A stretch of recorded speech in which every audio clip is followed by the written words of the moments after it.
I'm definitely one of those people that like I'll get super flustered if I just don't tick all the boxes and get it all done. But then I'll really be like, do you have to scrub the sinks today, Erin? Like, does that really need to be crammed into this day just because you've told yourself it needs to happen? How about you prioritize your time a little bit differently?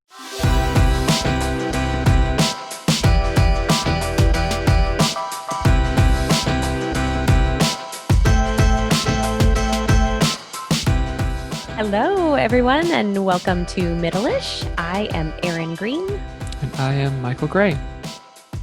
And this podcast is about all things in moderation. Episode 3, here we go. Yeah, talking about something really fun, routines. I feel like every time we've announced our topic, it's been like, and routines. Wah, wah. Yeah. Let's talk about habits. Let's talk about moderation. Well, we could talk about fun things. I mean, I can talk about mountain bikes and food and traveling and right. What else? We should do it like with the NPR voices, though. Let's talk about routines today. How are you, Erin?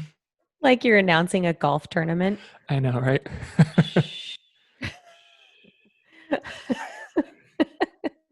We'll see how quiet we can get. Respect the topic. How are you? I'm doing well. It's Good. It's rainy and feeling like Seattle in Boise this month. But Nice. I'm hopeful. The forecast looks like it's gonna clear out and get sunny. So Yeah. That's the thing about weather up there in the Northwest. Like, I feel like April, May, June are just like, man, anything could happen. It could snow, right? Like it has many times snowed like in the first part of May up there. Yeah. And then 2 weeks later, it might be 98 degrees and it's just bonkers. Yeah. Yeah. Summer may not start till like July up there. It's crazy. I love it. I always remember the beginning of June as being a crapshoot. Not only because I've lived in Idaho my whole life pretty much. And in northern Idaho and then down here in Boise where the climate is a little more temperate and we can kind of get predictable stretches of sunshine. But Boise 70.3, which was the half Ironman that we used to have here back in, I think it was 2013, that we had like sideways sleet and crazy wind, and it was 40 degrees and blowing at the start. And it was always like that first weekend in June. And we were all waiting to start this race, and the wind is like crazy and it's so cold and it's just raining on all of us, and we have to get into Lucky Peak, which is our reservoir, which is notoriously cold. A little chilly. I mean, yeah, we're lucky if it's like 60 on race morning. So it's cold. And we're standing there waiting for the race start, and it's just the weather is not lifting, and the announcers finally say we're going to postpone the start. And we ended up, I didn't plan this story, by the way, but I'm just sharing it because it has to do with the weather. This is where we're at in the podcast. So bear we're with talking me. about weather. Bear with me. So they postponed the start, but the swim is still a go. So we're still going to get into this cold reservoir and get soaking wet and chilled to the bone. And then guess what? You get to get on your bicycle and ride down this hill and into town, which is only like 10 miles or so, long enough to not even get warmed up, but to get that wind chill from riding your bicycle, soaking wet through the 40 degrees sleet and rain. So it was a horrendous race. And anybody who has done that race, we had a couple people that rode the bike portion in their wetsuits because it was so, oh my gosh. so cool. That seems so uncomfortable. So every time people are like, what is this snow in Boise in June? And this is so crazy. I'm like, we have a history. It's you should kind of maybe expect it a little bit. I have vivid memories. I might be a little scarred from that experience. It was traumatic. I can imagine. Little bit. I mean, you're already doing something that's just slightly challenging, right? Hey, let's make it more difficult. I know. let's get you in that freezing ass water and then make you ride your bike down this hill into town. Yeah. Yeah. Yeah. So here we are at, I think Matt was just checking that we have more rainfall halfway through the month than we have averaged the entire month of June. Oh, wow. The last couple years. So yeah, Jeez. it's soggy. Wet. So yeah. A tea, I'm warming up. A nice warm tea. All right. Well, good. Good. So we have a quick housekeeping item because we continue to learn about marketing and, all this stuff, branding, and that hyphens are not necessarily accepted everywhere. Social media friendly. Facebook and Instagram don't like hyphens. Or email addresses. Oh, right. Yeah. So we have removed the hyphen from Middleish. So it's no longer Middle-ish. It's just Middleish. So yeah, that will be changing on our logo and everywhere else. And I think it's already been changed on all just listening sites, right? Like iTunes and all that. So yeah. Anyway, we learned. So go us, continuing to make little rookie mistakes along the way. I bet we keep making them. I bet we do too. And it gives us something to poke fun at ourselves about. So, by the way, before we get into today's topic, I would like to point out that it's just been really cool to like have like people commenting on, the YouTube videos and that kind of stuff. But my favorite comment so far has been about your crayons there in the background. And someone pointed out. She doesn't have kids though. Yeah, so Michael's the one with kids and Erin doesn't have them, but she has crayons in the background. I enjoyed that. I have been a fan of coloring ever since I can remember. And it's something my mom and I used to do together.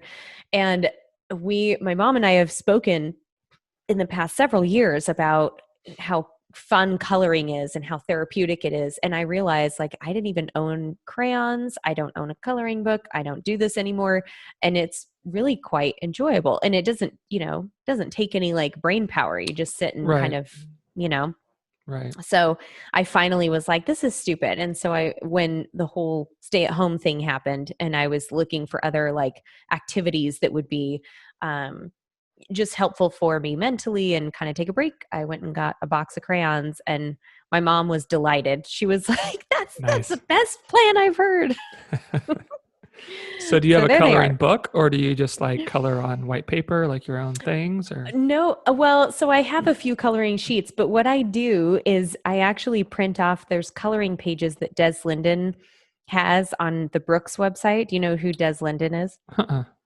Famous, such an accomplished runner. She just won Boston 2 years ago. And anyway, she has such a great presence and a great ambassador for the sport of running.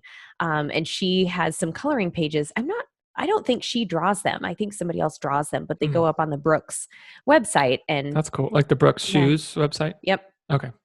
Yep. And she might tweet out when she gets, she'll put a tweet up that says there's a new coloring page or something. And that's awesome. So they're, awesome. I print them off and then they're waiting for me when I need to take a break from work. Nice. Yeah. Nice. So that's the story with the crayons. That's the story with the crayons. And there you go. Yeah. Well, we all have our silly things. I don't have anything silly at all. Just so you know. You're square, huh? Oh, I'm square, baby. I am square. Well, shall we get going?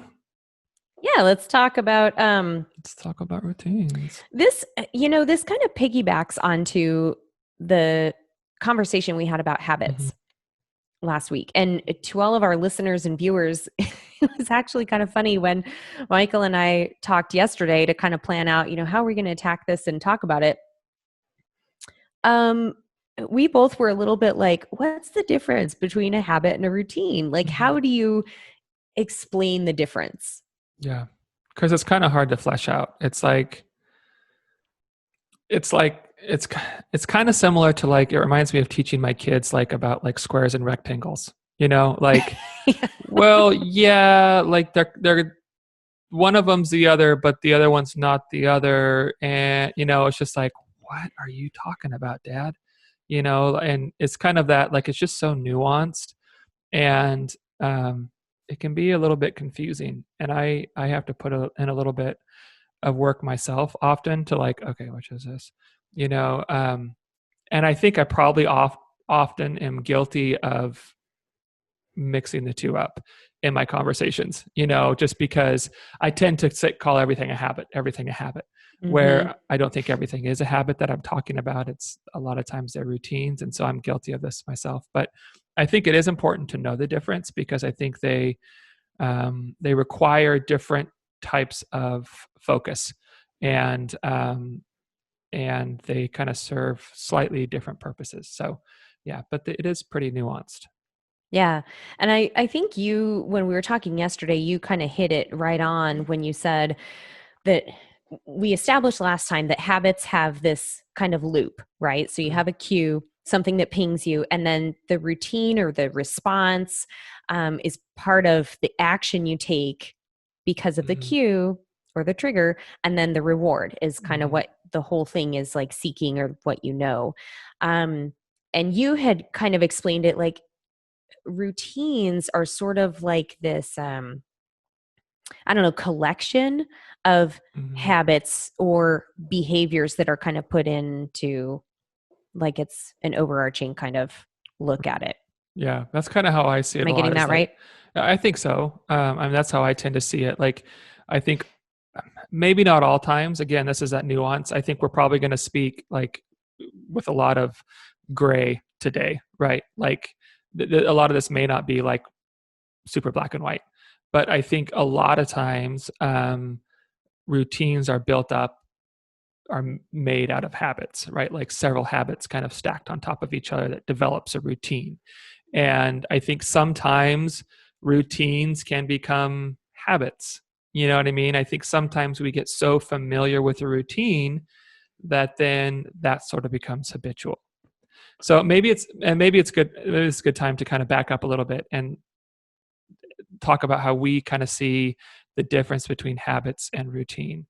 So I think we would define habits as like things that don't require a lot of mental effort. They're just sort of things you do, right? Like the way you tie your shoes, or the way you get dressed in the morning, or the way you brush your teeth. Like, there's a really good chance you do that the exact same every single time. And I have a funny story about that in just a second. Don't leave me hanging. I'll go right to it. I promise. Okay. But then routines typically require more like mental effort, right? Like, you've really got to think about them. Like going to the gym in the morning, you have to consciously make that decision. You have to consciously drive there. You have to figure out what you're going to do there. It's not just something you can kind of act on, right? So routines require like more mental investment. You have to be more aware. You have to be more intentional, that kind of stuff. So I think that's how we would kind of separate the two. But again, it's probably becoming clear there's some overlap and some real gray areas. Yeah, and I think you described it really well. And I think one of the key takeaways is, first of all, don't get caught up in semantics, right? Like, don't be telling yourself, oh, is this a habit or a routine? And just be aware that there are certain pieces of your day, whether it's something unconscious that you don't even think about, or if it's something that you just have developed this pattern, this is the way you do it. If you become aware of those things, you can start to adjust some of those habits and routines. And you can look at those things and really decide, if you set a new goal, or if you have an intention toward a health change or whatever, you can start looking at how those patterns are set up to either help you with that change, or that may be standing in your way, and then start breaking that down. So right. Okay, so tell me your funny story.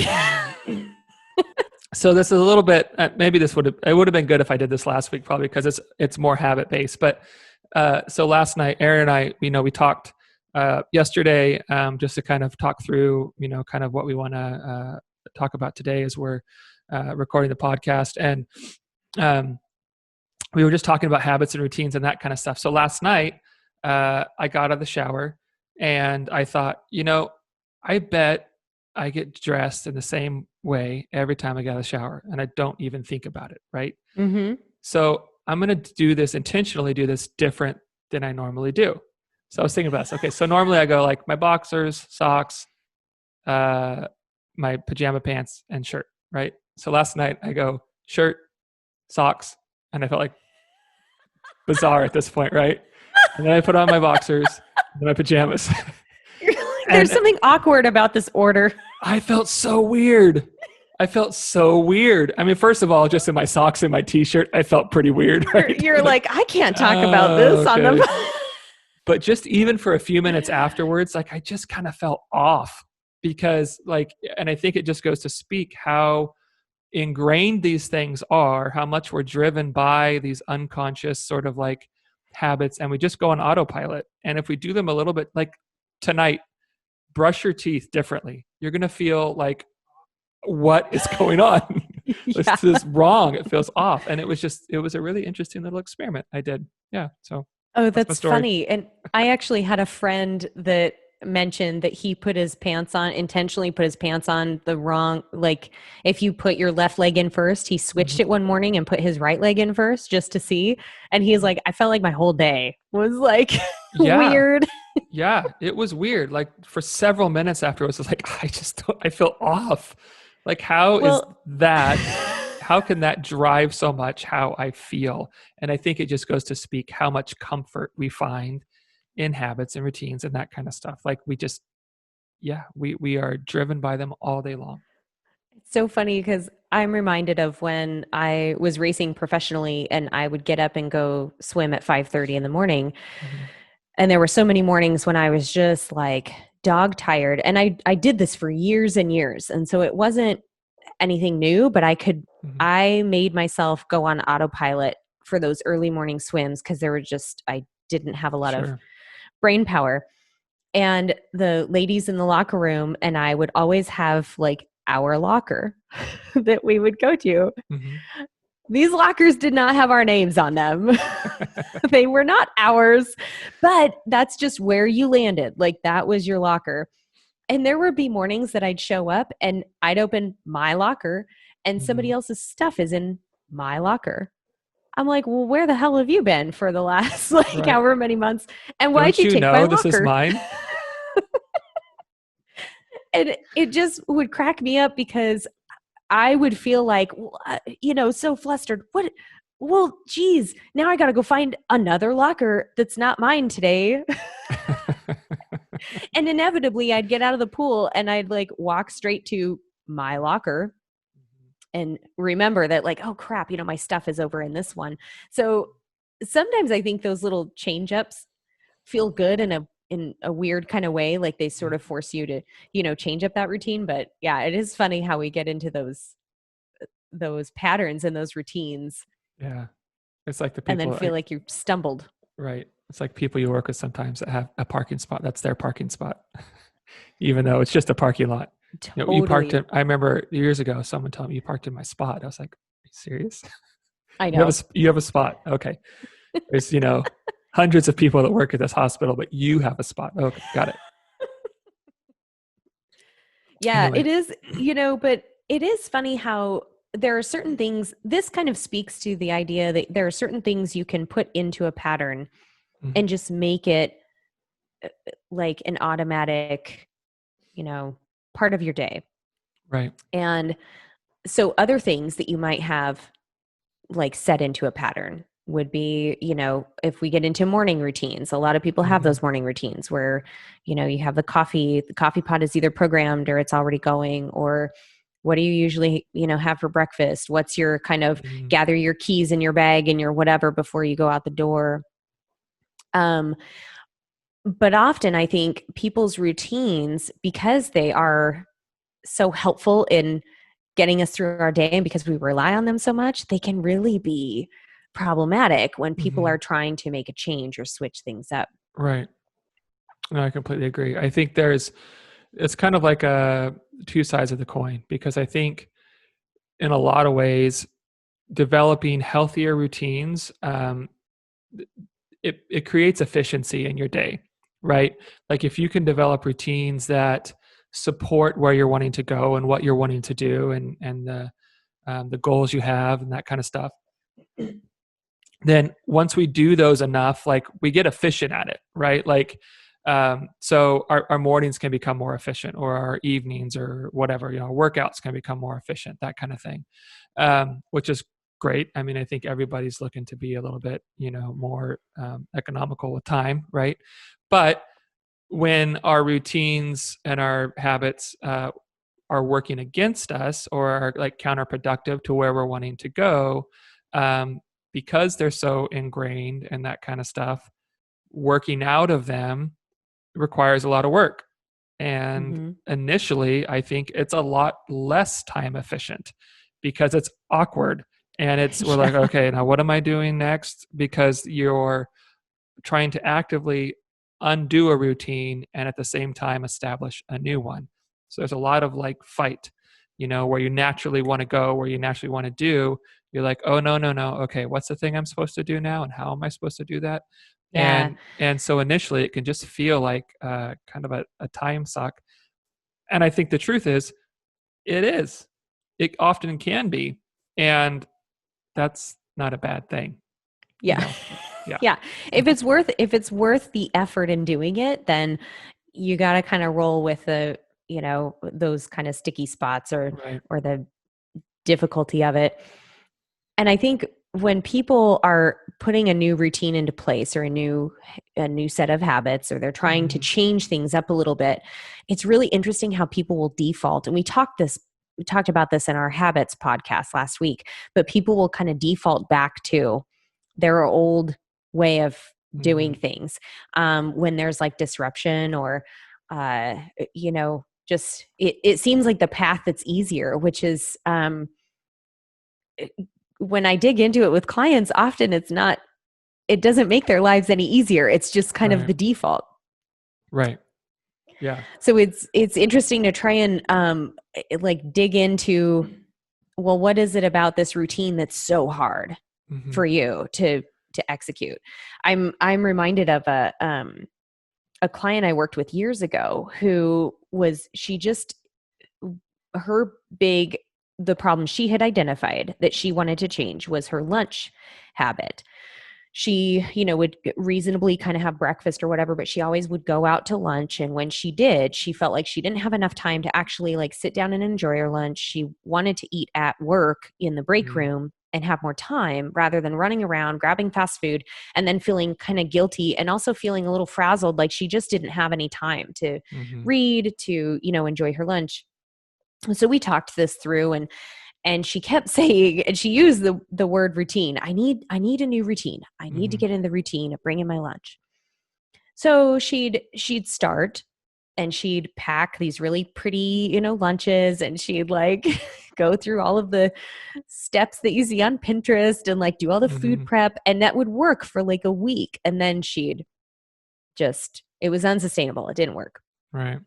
So we kept working through this. And one time I just suggested, because she would cook dinner with her husband, like almost every night they'd kind of cook together, and they had this time in the kitchen that was really great. And I said, well, why don't you maybe just portion out a little bit of whatever you had for dinner and stick it in the fridge so you have lunch the next day. So she was like, yeah, okay, I'll try that. So she tried it. And there were a couple moments where she still like slipped back into old habits, but she got going with it. And she was like, actually, this is, it became easier. That became a routine. Then she started realizing that she still needed a little bit more than just like the leftovers for dinner. She maybe needed to round out her lunch with other items, or she needed, maybe there wasn't enough whatever salad left. So she needed to kind of build it out. So she started just taking time after their dinner meal to just put together her lunch for the next day. And she got to the point where she would pack it all in her little portable cooler, stick that in the fridge. So all she had to do was go to the fridge and grab her cooler. And she just it was over the course of several months that these changes kind of took place. And it was very gradual.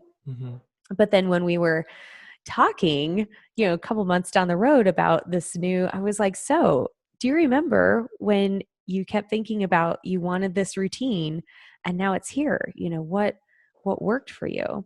Mm-hmm. And she just was like, I don't even know. It was one small step at a time. Right.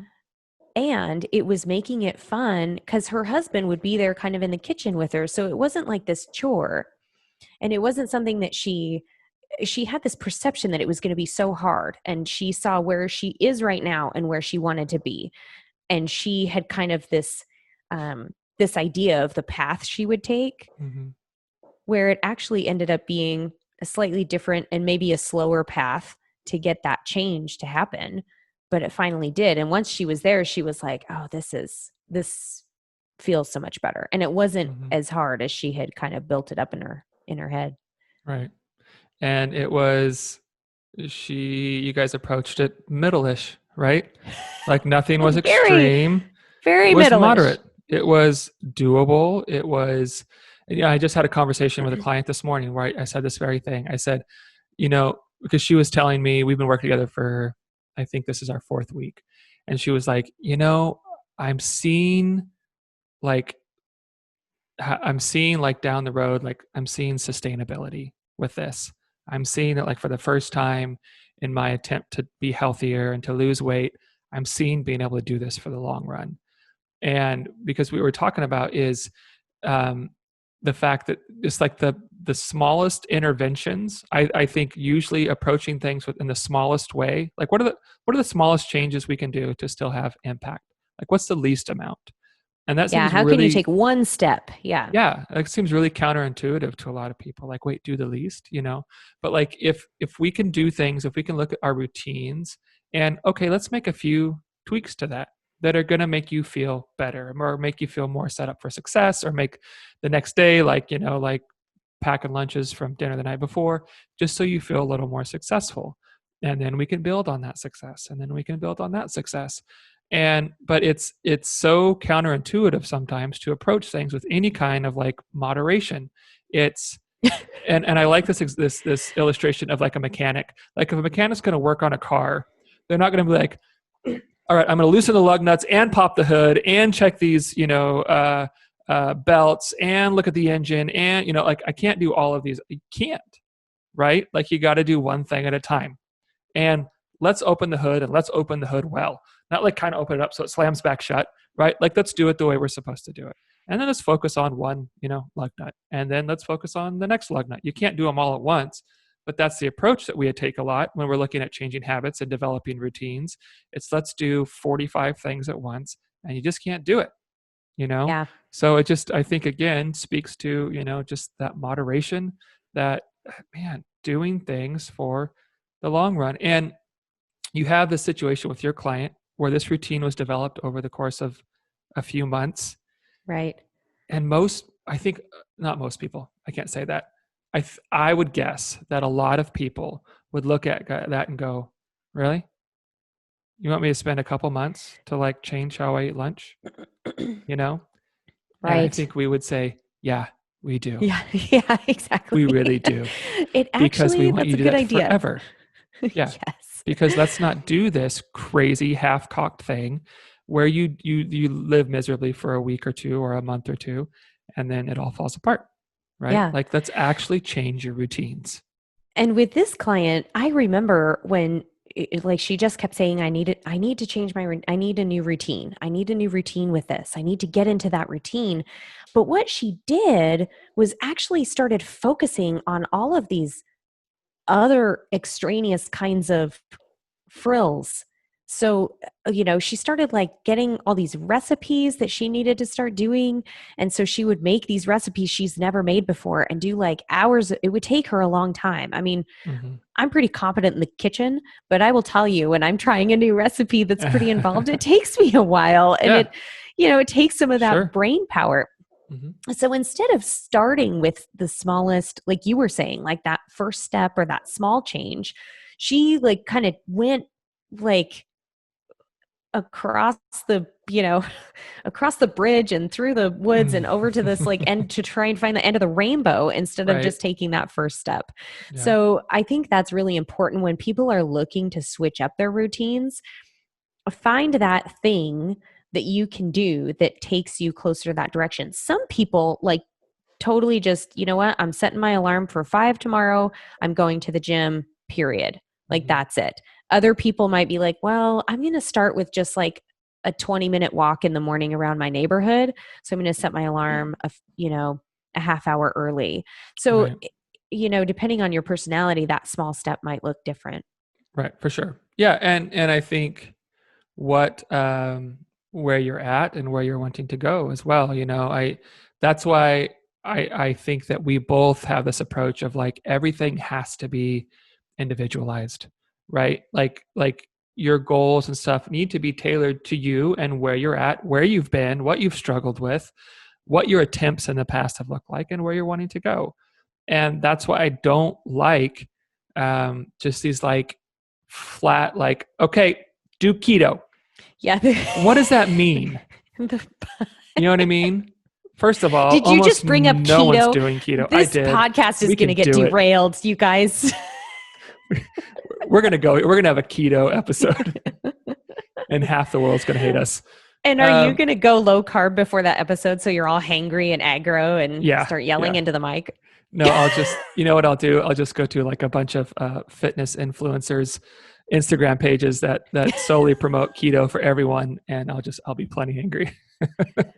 Can we do good cop, bad cop on that episode? So I can be over here eating like, my granola or a cookie or, a piece of toast, and you're like eating coconut oil. How dare you eat a carb? Yeah. Not to get too derailed there. Yeah. But you know what I mean? But it's that concept, like it's trying to make every client fit a program versus making every program fit the client, and I think that's why, working with a coach, working with someone is so important for a lot of people, is because when you just go, okay, I'm going to do the latest diet, fad diet, whatever it is, it may be wildly inappropriate for you, or you may have no idea how to start that fad diet or whatever, a nutritional program or approach in a way that's appropriate for you, because we're so vastly different. And to top it off, coming back to moderation again, like most of those things don't set you up to do things in a sustainable, moderate way, right? They're extreme. You have to often white knuckle it through them, that kind of stuff. But sorry, I got a little off track from routines there. No, I think everything you said is important, and it just shows how this stuff tends to overlap. Mm-hmm. When we're talking about changes, goal setting, mm-hmm. we're kind of focusing on the habits and routines because that's, in my mind, that's where it starts. Mm-hmm. One of the first things that I do when I start working with clients is I ask to walk me through a typical day, or kind of give me like some pieces of your routine that are already in there and automatic. And, when does your day start? When do you typically get up? I work with a lot of athletes, so I might be like, when are your workouts? But if I work with people who don't have that workout routine, we'll just kind of walk through the day, and we start with a schedule, because time is the one like absolutely finite resource that we have, right? You only have so many hours in the day. You only have so many waking hours between, waking up, going to bed. How do you spend that time? And with eating, it has to be in there. Nutrition, eating, sustenance has to be part of your day, right. No matter how you make that fit. And so when people are looking for some of these changes, I view my job as gathering the information that they already have in place for themselves and their routine, and then looking for ideas of where we can kind of target first. And most people already know. They'll walk through their schedule with me, and they'll be like, yeah, I know that like dinners are just crazy because we have too many activities as a family. We're always running around. I don't get home from work until, almost 7, and my husband has already been there and he ate and blah, blah. So, there's all of these things that go into people's day, which speaks to your promotion of individualizing, the programs and stuff. But that schedule can be really helpful. And this doesn't mean that you have to suddenly like schedule every minute of your day. Like, okay, it's, right. 10:20. I'm supposed to be doing this thing, Because but that it would does not be mean moderation. that would Right. be crazy. um, I mean, I went through that. Just so you know, I Right. did have days where it was wire to wire, and if I didn't stay on schedule as close as I could, things would Mhm. unravel very quickly. Sure. Um, I'm more moderate these days, which is really nice. But if you start with that schedule, usually having I might say it's like a loose framework. Right. You can be flexible within there, but then you can start piecing out your day and finding, sometimes they'll find like, yeah, I kind of do have a half hour in the morning where I don't really do anything. I'm on my phone or, you Mhm. know, whatever. And you're not really doing anything that brings you joy or productivity or, mental or physical wellness. Mhm. Maybe that's an opportunity. And then maybe you can start adjusting that specific routine in Right. your morning or whatever. Right. Yeah. No, I would 100% agree. And I think the ability to do this, and this, I think this is a hard truth for a lot of people, but the ability to change routines and develop healthier routines requires you to take an honest look at how you spend your time. And the truth is, you know, people who maybe are further down the road this in this journey don't have more time than you do when you're just starting, right? Yeah. But I think that's I'm assuming you encounter the same excuses I do a lot. Was I don't have time for that, and immediately my BS flag goes up, right? Like, Yeah. okay, so here's a warning. Like, let's take a look at this, because there's kind of this assumption that people who are further down the road than you have more time to do this, knowing nothing about them or their lives, or you know what I mean? Oh, well, it would be nice if I had time to do that. I mean, how many times have you heard that from a client before, right? And it's Yeah. like, well, maybe it would be nice if you spent your time differently. Like, let's take a look Right. at that. I'm I have these conversations more compassionate than I'm having them right now. Just so you Geez, know, you're a I'm hard not ass. like, all right, you freaking liar. Don't sell me Drill that Sergeant crap. Gray. Yeah, no, but it does require. Um, I'm a real gentle, kind coach. Just so you know, I'm real encouraging. I'm not a jerk. I told you Um, we weren't great at marketing. I told you that. but like, it does require to look at, like, how are you really spending your time?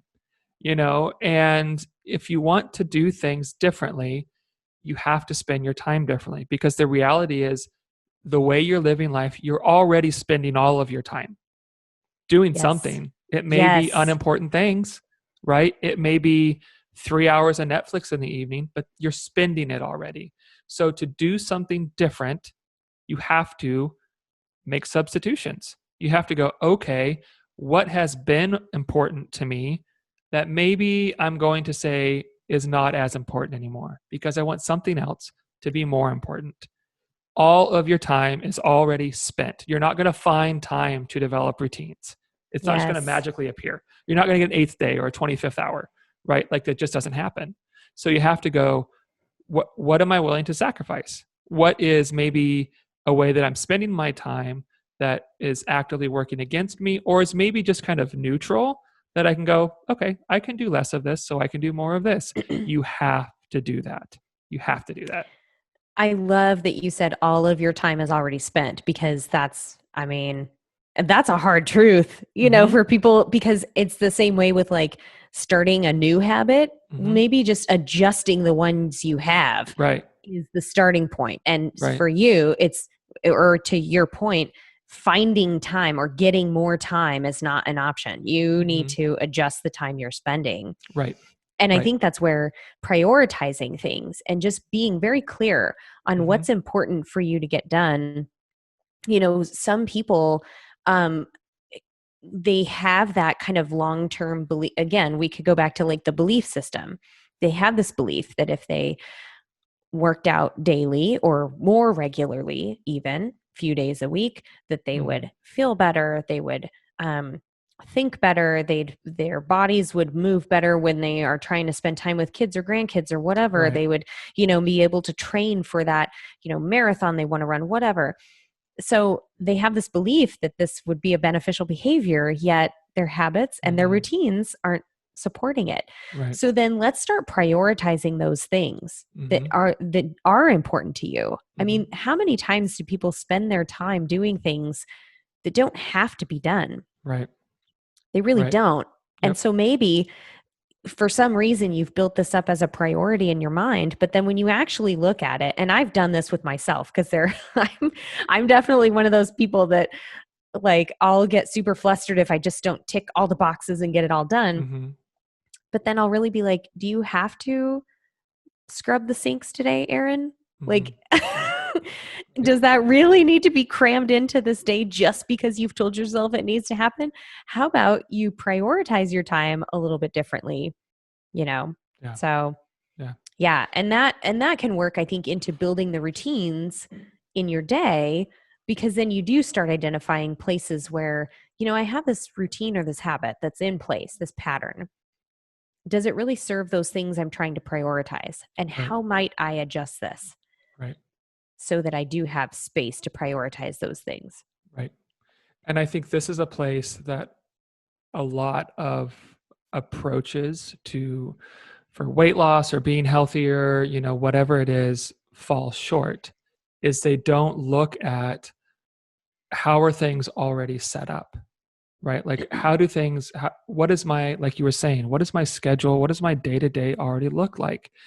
And what is working for me and what's working against me? And where do I have, where can some priorities change and that kind of stuff? Most approaches just go throw everything out, start from scratch, right?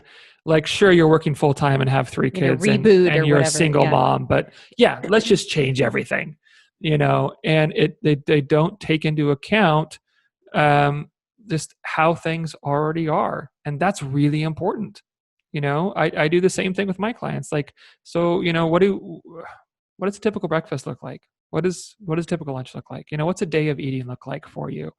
And what's going well in that? Because first of all, I think a lot of these approaches assume you're doing everything wrong. Totally. Yeah. You're not doing anything right. You're a complete failure. And that's why your life is the way it is. So let's change it all. Versus maybe you're doing a lot of stuff right already. So first of all, let's acknowledge and celebrate that, because that's really important, right? And then maybe we can build on the things you're doing well, and versus just complete chaos that you're just trying to duct tape your life together because it's just on the verge of complete not working. Floating.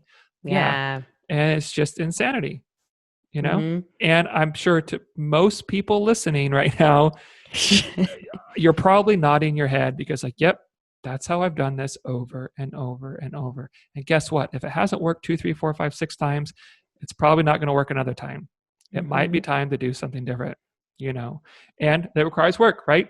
It requires developing these habits and developing routines that aren't necessarily always easy. Yeah. And I love the concept as you talk about, like, it requires work or it requires that effort. I have found in myself, and then also just, through reading, every piece that talks about routines and habits is setting things up so that you have like a different kind of cue to kind of help that routine along. So for example, setting out your gym clothes the night before.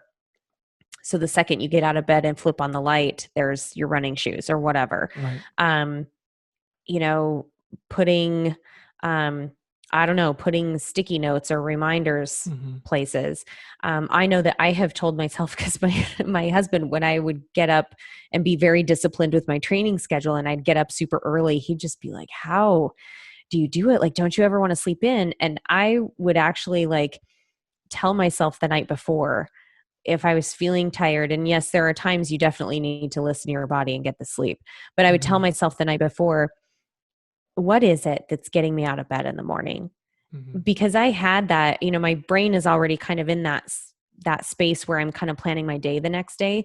It's very different when you're in that morning fog and you're Yeah. I can't. Like bed's really warm and comfy.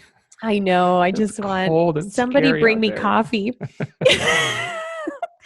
But sometimes it's, your cue can be something you tell yourself about that routine and why it's important to you to do it and to keep reminding yourself of that thing.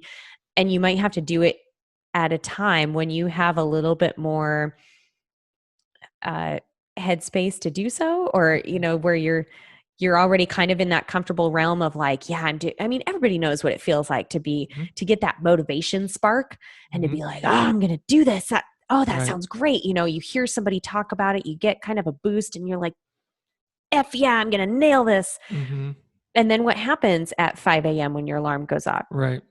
Or what happens, at lunchtime when all your coworkers are like, going out and getting fast food or whatever. So that's when some of those things kind of break down. So if you do plan ahead and you kind of plan for how can I set these cues up to speak to me, or if you can put those thought processes Right. into play ahead of Right. time, I think that's really helpful. Absolutely. And that's something I think when it comes to developing routines, I think I use the term pre-deciding, right? Mm, Like, which is just like planning ahead basically. But I use pre-deciding because it kind of speaks to when you find yourself in the moment, the decision's already made, right? So at night, you're saying you would, tell yourself, this is why I'm going to get up. So when you wake, the alarm goes off in the morning, you've already made that decision of this is what I'm going to do, right? Or like if I like clients to often plan their weeks out for meals. What dinner are you going to have on Tuesday? What dinner are you going to have on Wednesday? Because when you get home, right? And then plan it, shop for it, make sure you have everything for it. Because then when you get home, if you already know what you're going to make and you already know that you have everything to make that, you're a lot more likely to make that decision to go, yeah, I've spent my money on this food. I spent time at the grocery store to buy this stuff. I have a plan. I know what I'm doing. I don't have to come home and go, okay, what's for dinner? What do I have? mm-hmm. It's been pre-decided. And when we look at making healthier decisions or establishing routines, when things are pre-decided, when you have a plan for what you're going to do, you are so much more likely to do it, right? And Totally. I Yeah. just think it's so critical that we put forethought into how are we going to be successful. What am I going to do when my coworkers are going out to lunch, right? Well, do I know where they're going? Can I hop online and make a better, make sure that I have a look at the menu and make a solid choice before I even get there? I love that approach for eating out, right? Like just Right. make the decision before you get there. You don't even need a menu. I don't need a That's a menu. good, yeah. I don't need to know the specials. I know what I'm getting. And I think if we can put some work into just pre-deciding these things, I mean, these routines have a lot higher chance of being successful when you know what you're going to do before you're in the moment trying to decide what you're going to do. Yeah, I like that. And for y'all who are getting overwhelmed with Y'all, all of I'm the this one in work. Texas. Oh, geez. I gotta have that country girl, Y'all. yeah. Sorry. So for those of you who are our listeners or viewers who are getting like so overwhelmed and you're like, okay, this is going to take a lot of work. This is going to be overwhelming, or this is just going to like suck for a while. The beauty of routines, remember what we said at the beginning, picture Michael standing there in his t-shirt and his socks. I mean, wait Just a my minute. t-shirt. Wait, no. Never mind. That A it becomes snowsuit. it becomes automatic after a Mhm. while. So once you do, I mean, just like that client of mine who once she kind of got through some of those little steps and that very conscious effort that it took, Mhm. it just became an automatic. In fact, I remember her telling me one time, I packed my lunch last night and chatted with my husband in the kitchen while he was kind of cleaning up dinner, and I didn't even realize I was doing it. Mhm. It just had become so automatic. So don't forget that when you're changing a routine or trying to like really establish that new routine, it's going to take a conscious effort, and Right. anything worth doing, is probably going to be difficult at times. Mhm. It can turn into something more automatic, Mhm. and a pattern that you don't even have to think about. And man, Absolutely. won't that feel good when you're there? Yeah, right. I mean, it's just like anything. I used to listen to these. We had these tapes when I was a kid that this guy named Bob Moad. He was kind of like almost like a inspirational speaker for kids, and it was these like 2 or 4 cassette tapes. And I used to fall asleep listening to him all the time. And he would talk about stinking thinking and the word can't. And I hated the word can't. But he had this phrase that Oh, he would say all the time that was anything worth doing is worth doing badly for a while, right? Like if we're oh, gonna, that's so good isn't because that we great? always hear it the other way. Yeah, right. It's worth doing well. Yeah, it's worth doing badly for a while. And if you Like your want to version. do anything new, you're going to suck at it for a bit. If you are not prepared to do something badly for a bit, you are never going to do it well. I Anything. like that. I mean, any habit, any routine, picking up. I mean, I use the illustration of me learning to play the guitar. I've been playing guitar for 24 years or something now, right? Like there's a lot of Wow. things I can do mindlessly without even thinking of it. I can have a conversation with you while I'm playing, right? Piece of cake. When I first started, I sucked really bad. Just like anybody who's starting to play an instrument is going to suck really bad. It's going to sound terrible. And I sucked for a long time. And then I didn't suck as much. And then I sucked a little bit less. Yeah. And then I was, it's starting to sound okay. And then it was like, oh, I can actually kind of do this a little bit, right? Like it's a process. And if you aren't willing to do something poorly for a while, you're not going to ever do it well. It sounds like me in swimming. Did you almost drown a by, lot? by the time by the time I retired from triathlon, I sucked a little less than I did. Okay, I sucked a lot less, but yeah. But yeah.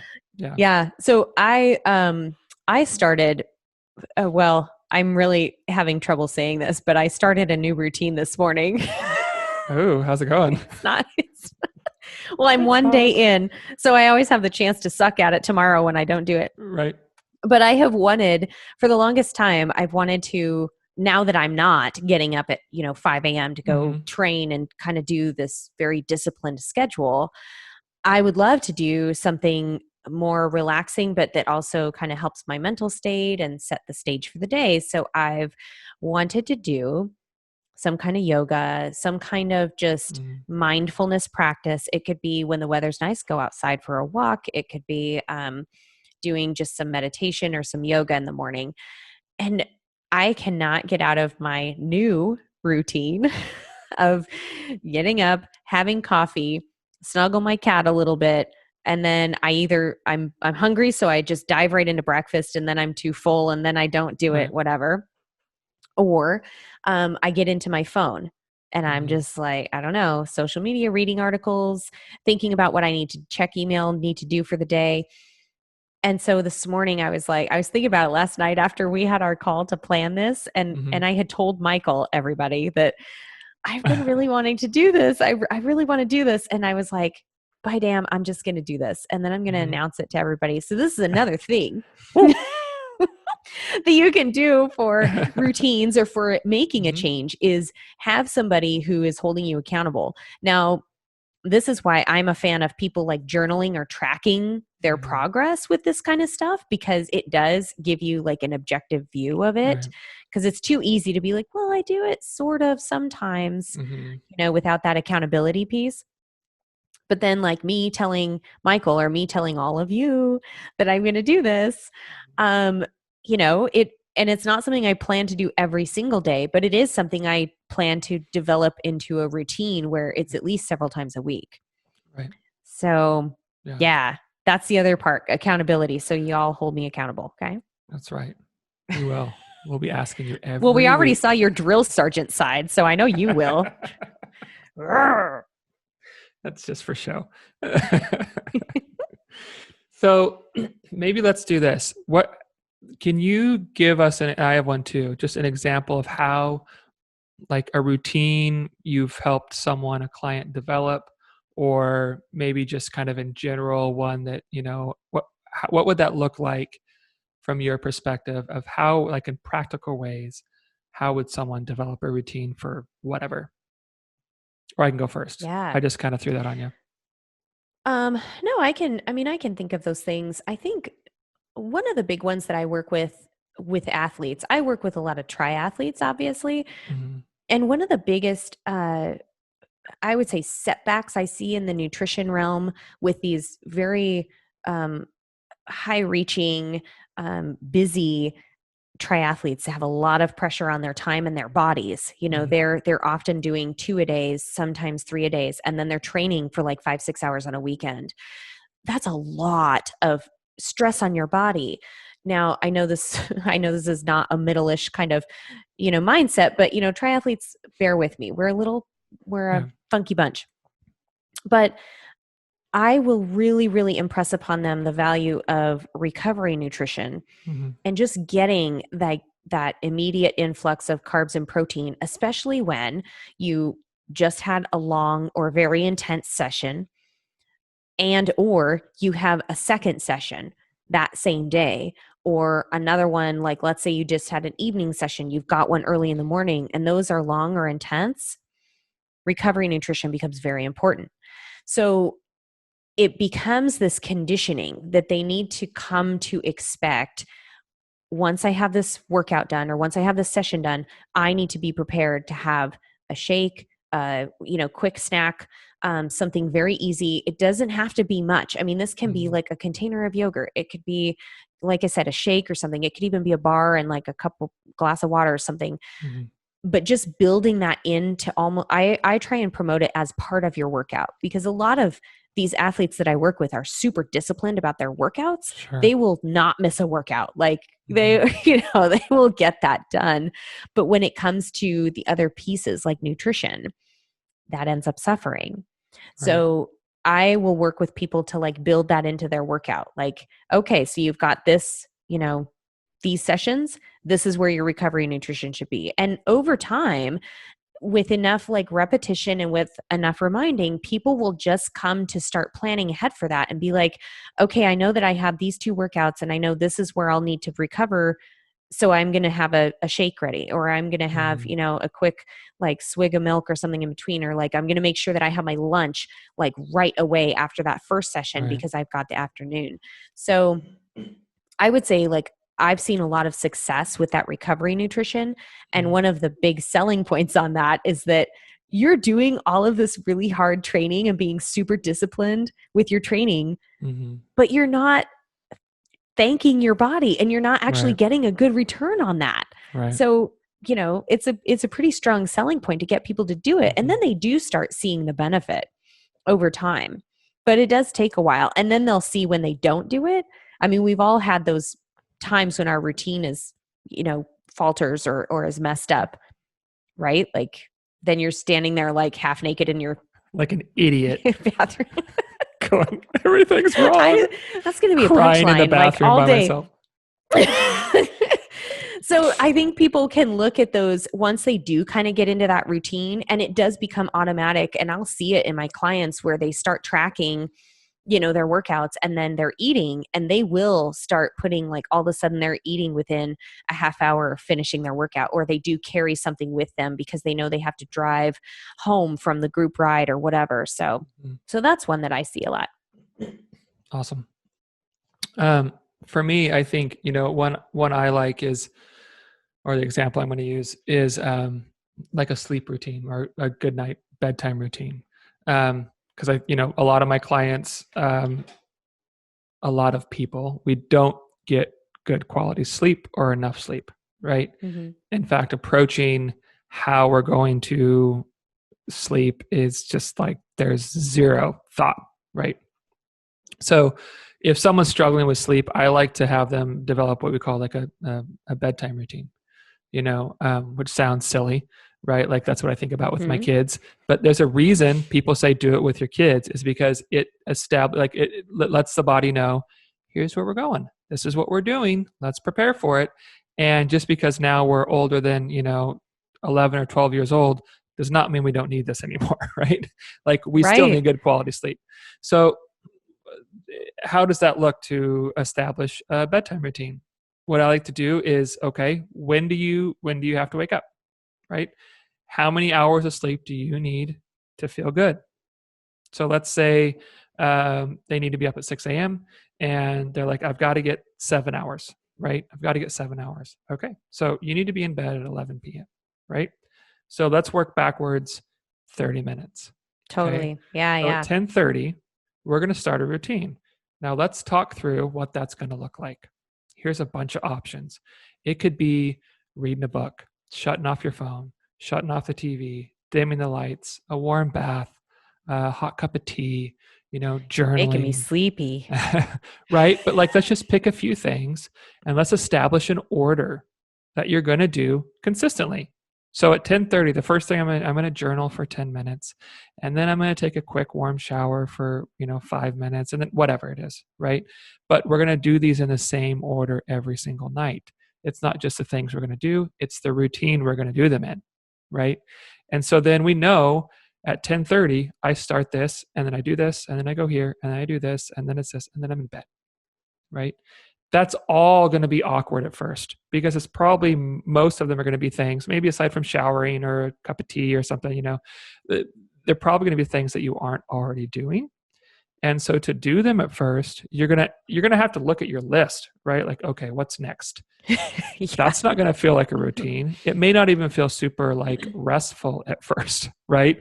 But as you do this more and more often, you're going to want to do these things. Your body's going to go like, hey, this is the time we do the thing. Can we do the thing now? Right? Because we know where we're headed, and it cues us for more restful sleep. We fall asleep faster, that kind of stuff. And it's going to get to the place, if you do this enough, or if you skip one of those things or the whole thing to get all in its entirety, you're going to feel off, right? It's going to feel weird. You might have a crappy night's sleep. You might not be able to go to sleep because you didn't do the thing. But at first, it's going to be work. It's going to feel awkward. It's going to feel strange. You're going to have to put a lot of effort into it, right? But so that's my example of kind of I how like to that develop a one. routine. Yeah, that's a good one because it does illustrate how we can kind of get into a pattern where it does become automatic, because most people probably don't think about their bedtime routines Mm-hmm. at all, but they probably have some kind of routine, even if it's not helpful to Sure, they getting probably them to have one. sleep. Or Yeah, yeah.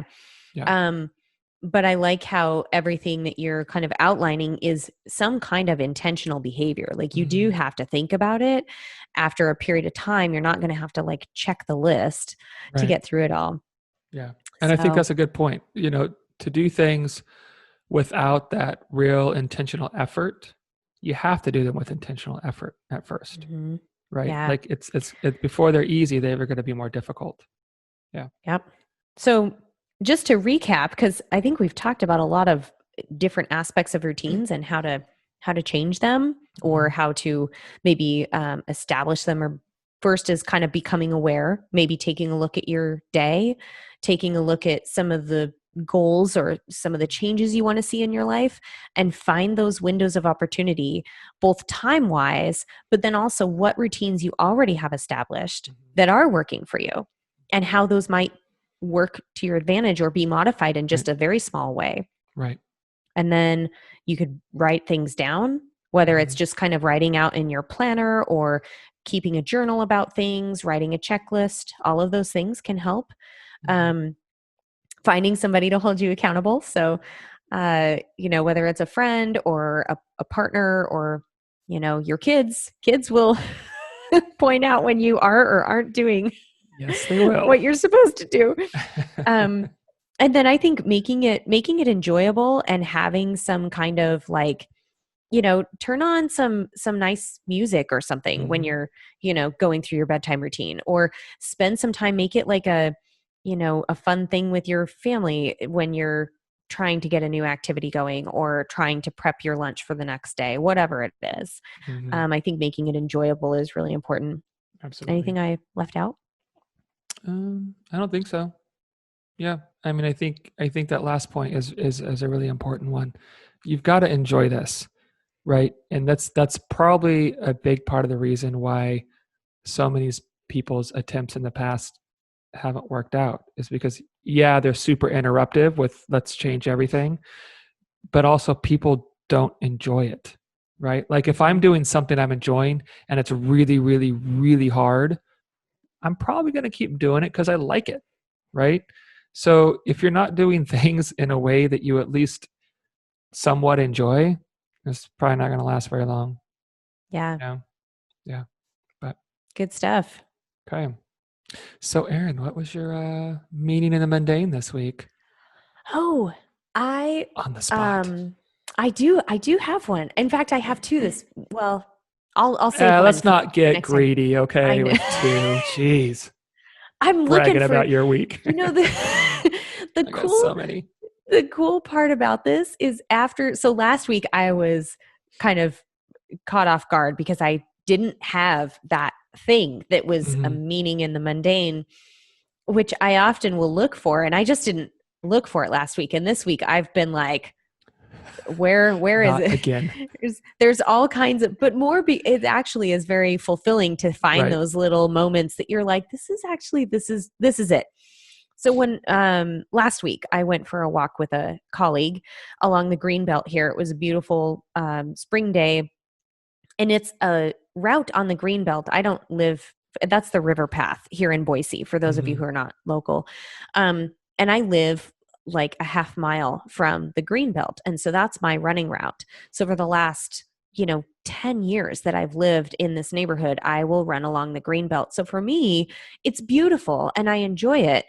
But man, I've done every kind of like run workout interval session you can imagine, rain or shine. So to me, it's kind of just, it's the green belt. I've seen it a Right. million times. Right. And I went walking with a colleague last week and we were having a walking meeting. So we're chatting, as we're going along. Again, to me, this is just my normal environment to be on the green belt. And we stopped at a point. And I was like, should we turn around? It's about time. And she just stops and she goes, this is amazing out here. Oh my gosh. Look at that. Like she's pointing to this clearing in the trees where you can see the river kind of flowing over, one of the small dams, and Mm-hmm. it really is beautiful. And it's just a lovely day. And it made me just stop and realize that, because I kind of said like, oh yeah, I run out here all the time. And then I was like, that was kind of a shitty thing to say, first of all. I'm so you over it. know but it did like force me to pause and just be like, wow, you're right. And I should probably take a little time to appreciate some of those more mundane things in my Mm-hmm. life a little bit closer. So that was my story. Nice. Nice. I like that a lot. It's funny when people point out things that you are so used to seeing Yeah. and you kind of go, oh, yeah, that is pretty cool. Yeah, I like that. Yep. For me this week, we've been staying down in a townhome in Galveston, which is just like 5 minutes from the beach. Um, so we've been going to the beach every morning with the girls. And, we've pretty much all we've been doing is like, because the girls are loving it, is we'll just go out a little ways into the ocean to where the waves are kind of breaking a bit, and we just wait for one, and then as it breaks we just kind of jump and let it like push us 5, 6, 7 feet, and we do it again and we do it again, and that's almost all we've done.